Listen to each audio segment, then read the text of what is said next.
Alright, today's rendition of Garage Mahal. I will be turning this pile of lumber into barn doors, and that's the track.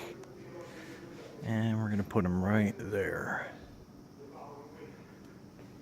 And that's Emily. Say hi, Emily. Anyway, stay tuned. We'll have this done in, I was going to say jiffy, but pretty quick. Alright, so that is the frame. It's 8 feet with 37-inch cross beams in the center.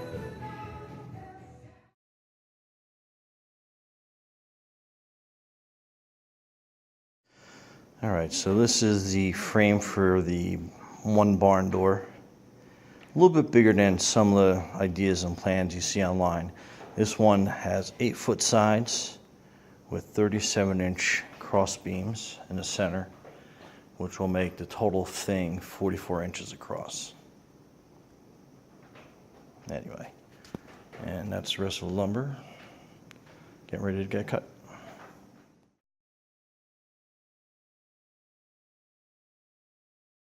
So I got the first angle brace put in place, and something that I noticed couldn't find the answer to on the Craig site for the pocket holes, but I ended up buying just a separate pocket hole instead of the entire jig like I did over there. And setting it to 3/4 wasn't exactly the right amount for 3/4 inch plywood. Ended up being about 1 1/8. And then I used the one angle, or the one sidebar, to line it up the right way. But anyway, that will get you the perfect depth and not drill through. Anyway, in case you didn't know.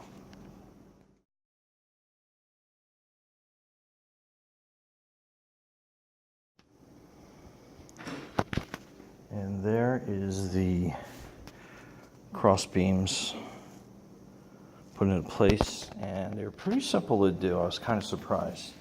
I basically just took a board, laid it underneath, drew the line, and that gave me a perfect line that when I put it onto my saw, I was able to just basically line it up.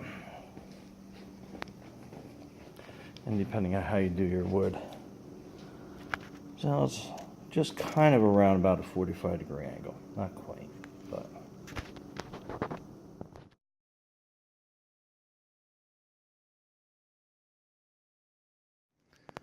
Alright, so that is the one side. I still haven't hung it yet. I'm just putting it up there so I can get the brackets and everything straight, but give you an idea how that looks.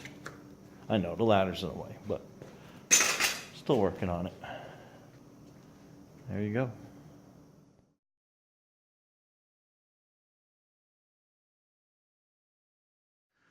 Alright, so before I stain and sand it, that's basically it running down a track. But I think that came out pretty good.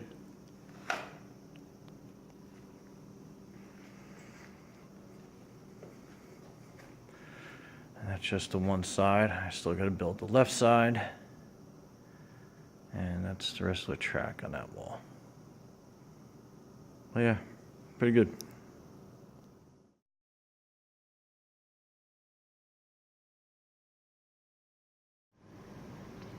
Alright, so this is going to be the left barn door. And I have 2 8-foot pieces on either end. Actually, it's 8-foot 1/4 inch, but I'll use a 1/4 inch. And the pieces in the middle are 37 inches wide. So it's going to give me a 44-inch door. So, stay tuned.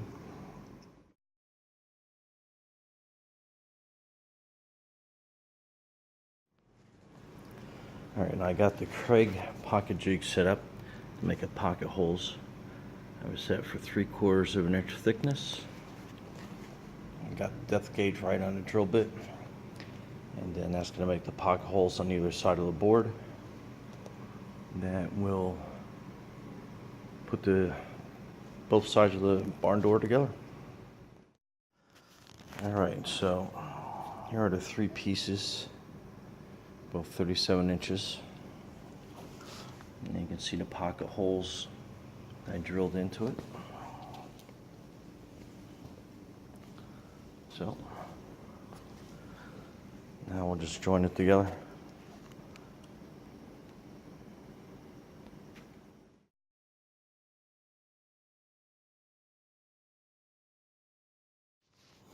I do use 2 clamps so I can get the edges perfectly lined up.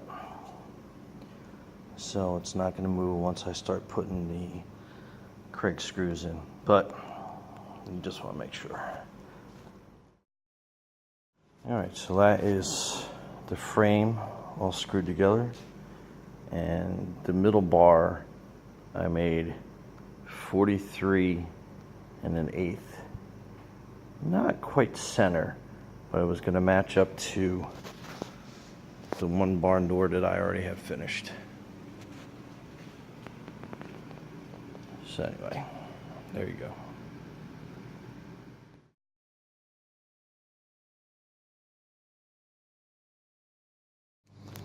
Alright, so what I did is I basically lined up this corner at the top, and then see how I switched over and I lined that corner up.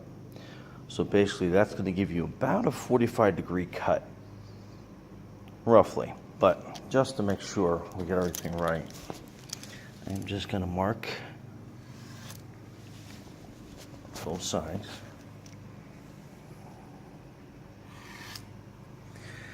And you want to keep that pencil mark pretty tight. Now when you cut through that pencil line, you want to be on the other side of it. So you're going to make a nice tight, super tight joint. Barely see it, but there you go. That's a close-up.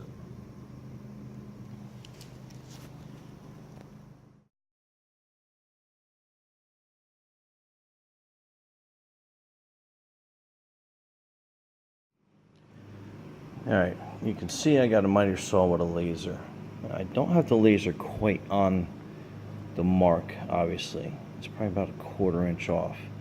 But what I like to do is I like to do something where I crawl with the saw down the pencil mark. See how close I am? I'm close, but I'm not exactly completely on top of it. So what that's going to do is that's going to make a nice tight fit on the door.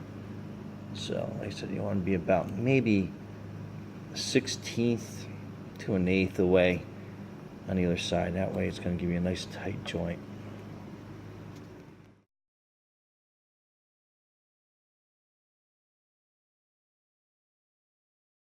So you can see after the cut, I'm about a 1/16 from the pencil mark. So that's about what you're looking for. Alright, let me make the next cut.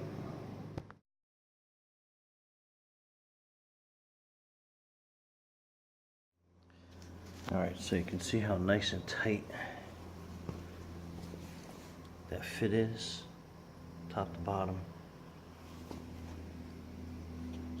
So when I put the Craig pocket holes in, I was going to pull it real nice and tight.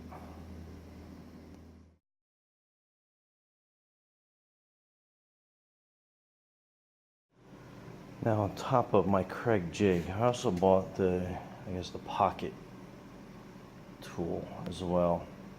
And notice how I don't have the guide rail on both sides of this.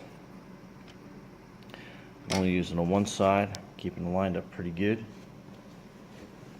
So that way when I drill in, I should have the right depth for that size screw that I'm going to put in there.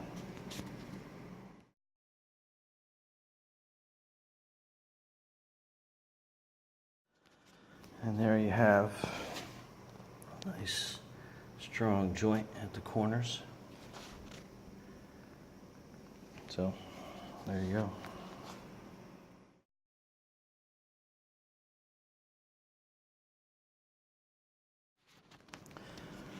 All right, so there we have the cross beams in place. And it's the mirror image of this door over here.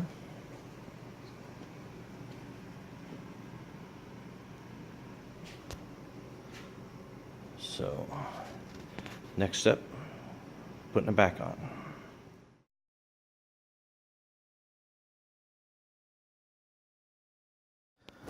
Alright, so I jumped ahead a little bit, but basically I'm using tongue and groove 8-inch pieces and a 1-inch trim on the corner, which I'll duplicate over on this side. So that's still loose. So pounding everything together as I go so it's nice and tight. But from the last door I learned that on this side I am going to have to cut the groove off and then make sure that actually I cut the tongue off rather, and make sure that I have that taken care of.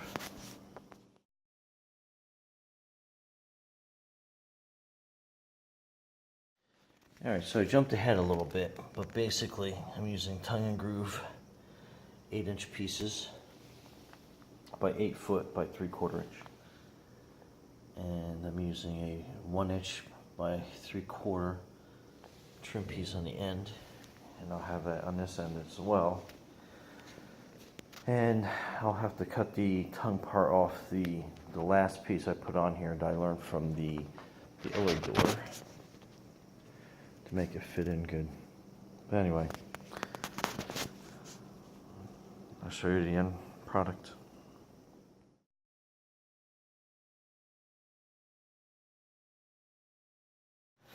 All right, and this is the back side, how this looks.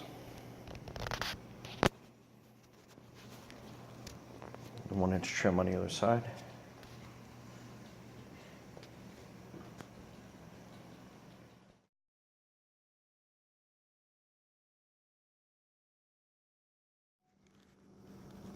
And here is both doors side by side.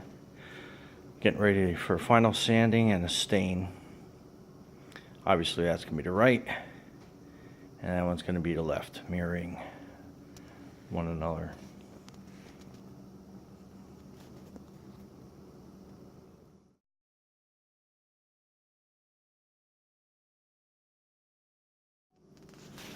Alright, so there are the doors hanging before final stain and sanding. Give you kind of an idea of what they're going to look like. I like that nice starburst shape to them.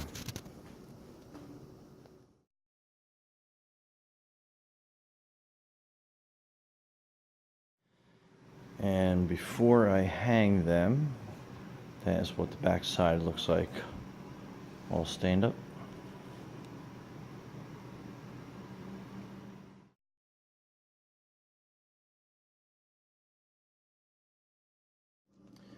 Alright, so I got the doors all stained up.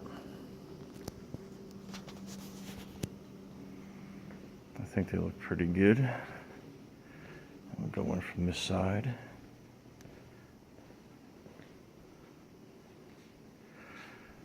So that's what that side looks like.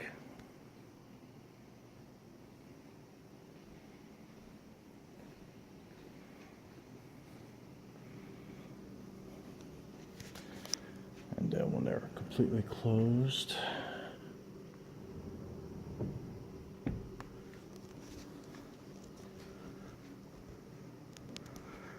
that's how you get that nice starburst pattern.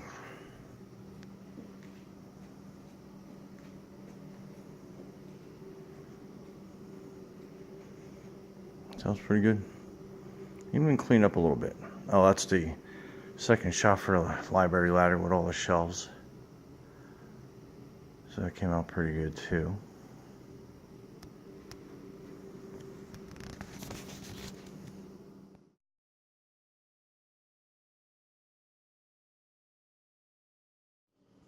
So here are the barn doors completely finished and stained. You got that nice starburst pattern.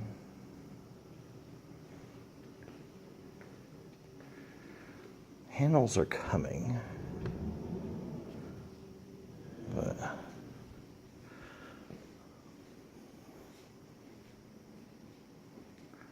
that's what it looks like from that side. So it came out pretty good overall.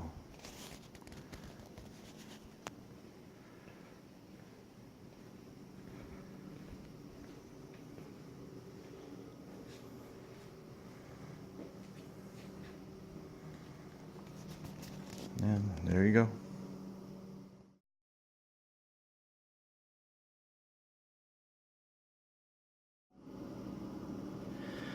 All right, so you've seen the doors, you've seen the ladder, and here's the door hardware. But I figured I'd add something a little unique, something that, I don't know. If you know me, I like things a little bit over the top. So anyway, I decided to add a hidden dartboard behind the barn door.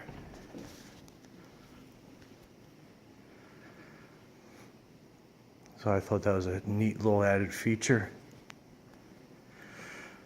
Added the dart holder, and if you look, I put an extra ring of protection around the dartboard.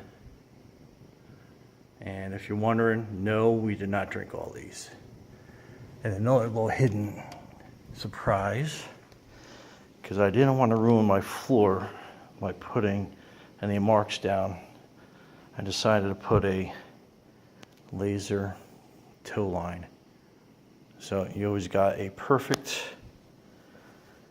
position from which to throw your darts.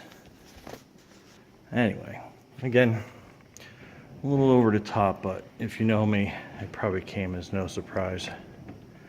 And then boom, hides right away in there. So anyway, there you go.